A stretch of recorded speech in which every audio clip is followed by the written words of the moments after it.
Boa tarde, eu continuo me chamando Johan. Oi, pessoal, um prazer estar com vocês aqui com o desafio de conversar nesses próximos 20 minutos acerca de uma palavra que para alguns fazem franzir assim a cara, né? Reparações. Talvez você tenha alguma história, você tenha algum trauma, talvez algo aconteceu na sua vida e essa palavra, reparação, ela significa para você um desafio que te faz franzir a cara, né? Talvez outras pessoas encaram essa palavra com uma certa alegria, esperança, né?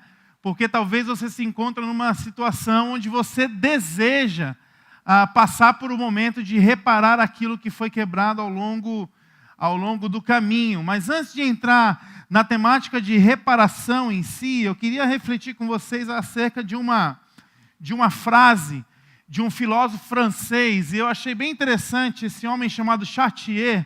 Ele não foi somente um filósofo que ficou recluso numa sala ou numa paisagem pensando sobre a filosofia, mas Chartier, ele foi um filósofo que em 1912 se inscreveu, se alistou e lutou pela França na Primeira Guerra Mundial. E quando ele passou por essa experiência de guerra, ele tem essa seguinte filosofia, né? Quem quer guerra já está em guerra consigo mesmo.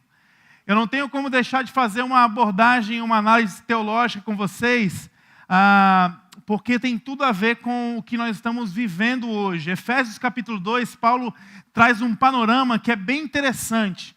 Ele diz assim, que antes nós estávamos mortos em nossos delitos e pecados, e a nossa conduta de vida, o nosso propósito de vida era satisfazer os desejos da nossa carne. Essa conduta de vida, ela causa em Deus um sentimento de revolta e de ira. Porém, Deus não descarrega sobre a humanidade a sua ira. Aí nós vemos um ato de paz. O que Deus faz? Ao invés de descarregar sobre nós a sua ira, Deus decide, pela sua bondade e misericórdia, nos entregar o seu Filho.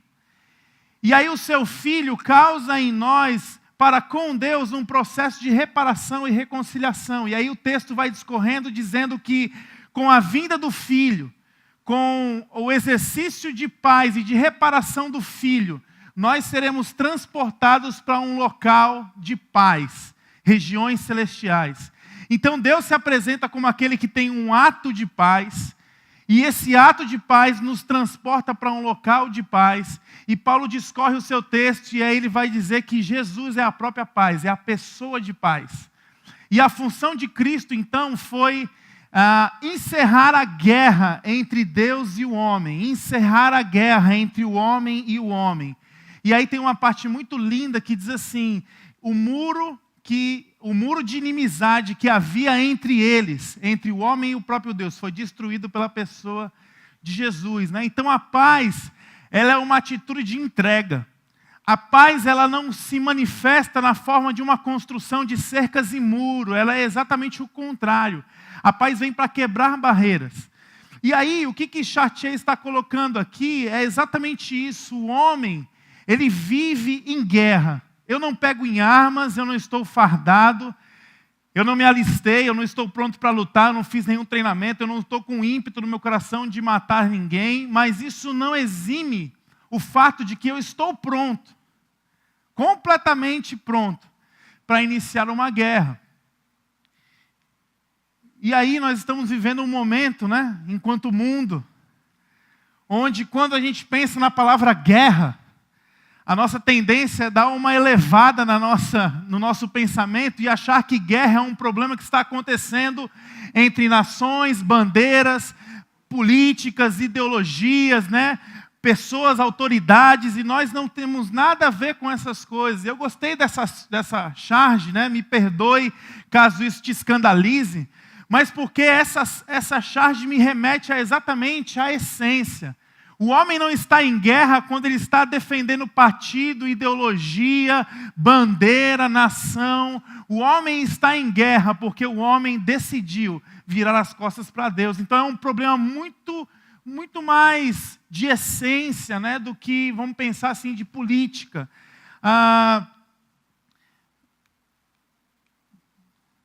Falando um pouquinho de nós, talvez você diz assim, eu não faço guerra com ninguém, eu sou uma pessoa da paz. Será que seu Facebook fala isso? Talvez pela idade de alguns, né, vocês não... Quem já entrou numa polêmica de Facebook aqui? Obrigado pela coragem. Quem já sem querer causou um rebuliço na rede social, sem querer? Tipo assim, você decidiu publicar uma fotografia, né? Você publicou uma foto, comendo um cachorro quente com a minha gata, minha namorada, hashtag te amo chuchu, hashtag minha gata para sempre. De repente, alguém do Azerbaijão comenta na sua foto dizendo assim, você é um carnívoro inveterado, homofóbico, fascista, você sabe quantos fetos de gato são necessários para fazer uma salsicha, você não tem coração e outra coisa, mulher não é propriedade nem produto de ninguém. E aí começa uma guerra no Facebook, as pessoas começam a curtir, comentar, e aí vem um amigo seu que faz exatamente esse negócio ali, eu não falo nada, eu só observo. Isso não é um amigo, né? Isso é um enviado do Satanás, né? Não falo nada, só observo, estou aqui só para observar, né? WhatsApp, então, quantas guerras estão acontecendo, quantos conflitos acontecem no nosso WhatsApp? Visualizou, mas não respondeu. Pum! É a primeira bomba, né? Visualizou o post, não curtiu, não compartilhou, não comentou, agora não responde mais, né? Olha a revolta. Então a gente vive um ambiente hoje, um ambiente da rede social, que ele é um reflexo de como nós nos relacionamos na vida real.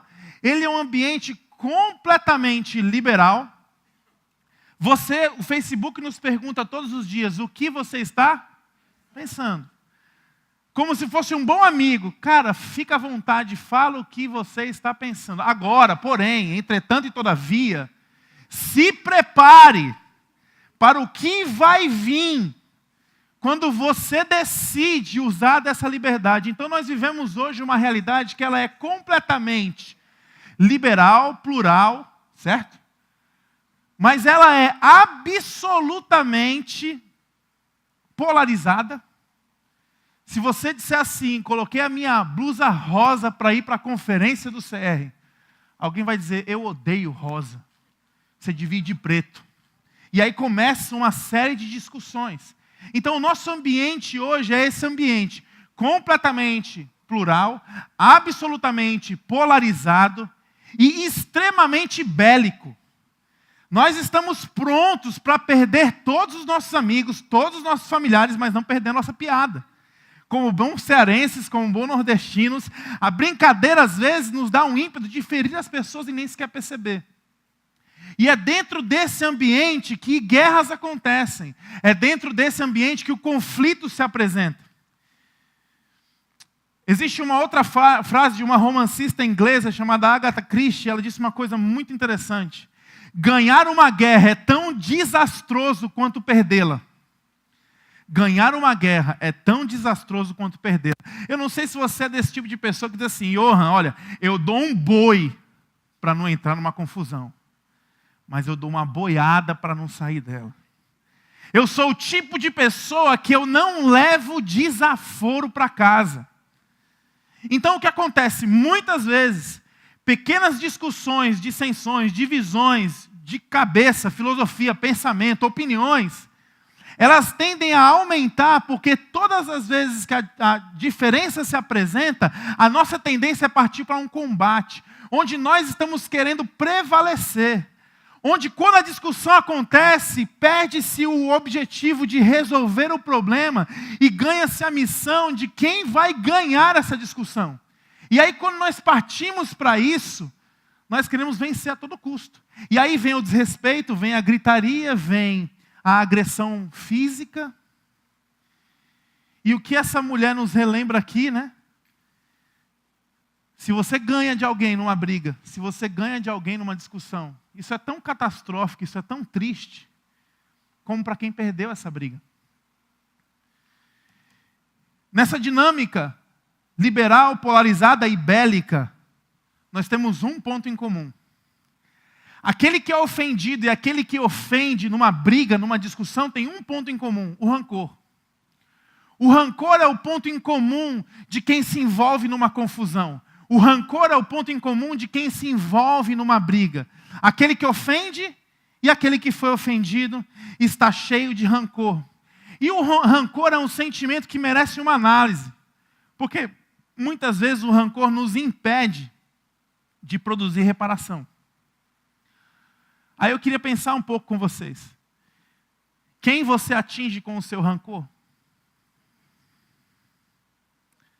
Percebe? Entramos na briga, na discussão, no conflito, partimos com tudo que temos e tudo que somos para vencer. Mas tanto quem vence como quem perde sai com um sentimento no seu coração, sai com rancor no seu coração. E o rancor é um negócio que nós nutrimos no nosso coração, tentando sempre acertar a outra pessoa, tentando sempre atingir a outra pessoa. E nós não somos capazes, muitas vezes, de perdoar alguém, de liberar alguém, porque nós temos uma ciência maluca de que enquanto nós nutrirmos o sentimento ruim, aquela pessoa estará sendo punida. Isso é uma mentira. Eu escolhi essa ilustração de um bumerangue. O bumerangue ele foi um instrumento, uma arma criada pelos aborígenes na Austrália. E essa arma tem uma finalidade. O bumerangue é aquela arma que você joga e ela vai voltar para você. Então, se você não tiver muito cuidado e habilidade, você pode jogar essa arma e você pode acabar sendo atingido por ela. Quando eu e você, nós passamos por uma discussão e nós saímos com um rancor no nosso coração e nós decidimos alimentar esse rancor, nós estamos assumindo uma postura insana de querer atirar no nosso próprio peito para atingir a outra pessoa. Então, quem nós atingimos com o nosso rancor? O rancor não vai nos levar para lugar nenhum. E aí, a proposta do cristianismo, a proposta de Jesus, é oposto ao rancor. O que é o oposto ao rancor? Reparação. É a oportunidade de olhar para aquilo que foi quebrado. É a oportunidade de olhar para o muro que de repente foi erguido. E você tomar uma atitude de, ao invés de você colocar mais uma pedra para que o muro fique mais alto, você retire a pedra. Precisamos perdoar as pessoas. E aí talvez você chega nesse momento de franzir a sua cara e dizer, putz, não. Tudo que eu não quero, ou tudo que eu quero é não perdoar alguém. Não estou pronto para isso. E eu queria deixar algumas razões para você considerar e pensar sobre. Por que você precisa perdoar as pessoas? Primeira questão. O perdão não libera somente o ofensor. O perdão libera o ofendido. Então, se você foi marcado por alguém, se você está alimentando o rancor por alguém, você precisa perdoar. Porque isso envolve liberdade não só para quem te ofende, mas liberdade para o teu coração. Existem algumas inúmeras histórias de pessoas que foram marcadas negativamente por alguém e que nutrem o rancor por 30 anos. E se você encontrar com essa pessoa, ela vai saber te contar exatamente o que aconteceu. Detalhe por detalhe. Quando você procura o ofensor e pede para ele contar a história, talvez você vai a surpreender. Porque o ofensor nem sequer lembrava daquilo. Foi mesmo? Eu fiz isso mesmo? Rapaz, é mesmo? Rapaz, não tinha juízo naquela época. Eu aceitei Jesus, me converti, agora eu tenho noção, eu quero voltar para pedir perdão. E aí o cristão que não teve a coragem de fazer a reparação está 30 anos alimentando uma coisa muito ruim dentro de si. Então por que nós precisamos perdoar? Porque isso me libera.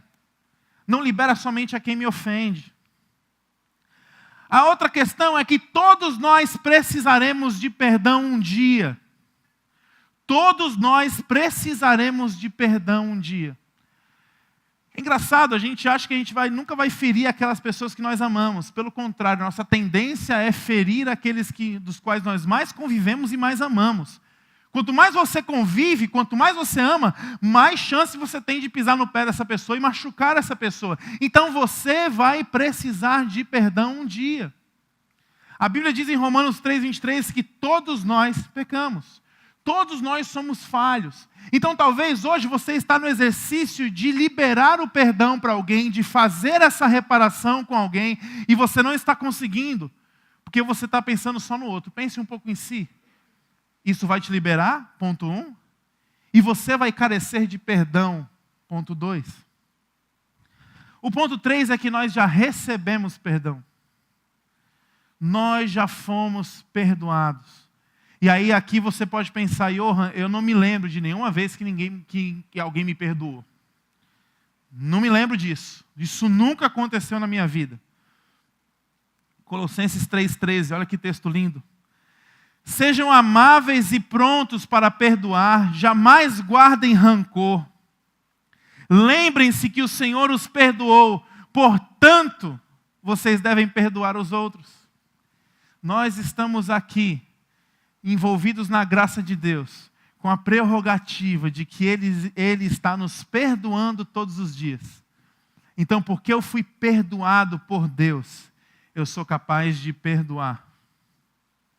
Para finalizar com vocês, eu fico com essa frase: o perdão promove paz. E eu queria pensar com vocês acerca dessa frase só nessa seguinte ideia. Se você hoje vive em conflitos constantes, se você hoje tem uma série de pessoas que você olha para a sua vida e diz assim, cara, eu não consigo dormir bem, eu não tenho paz. Possivelmente, você não tem paz, porque existe ausência de perdão. Então, se você não anda em paz hoje com Deus, se você não anda em paz consigo, e se você não anda em paz com os outros, possivelmente existe ausência de perdão. Para termos paz, precisamos ver e entender a quem devemos pedir perdão e a quem devemos perdoar. Pense sobre. Deus abençoe vocês.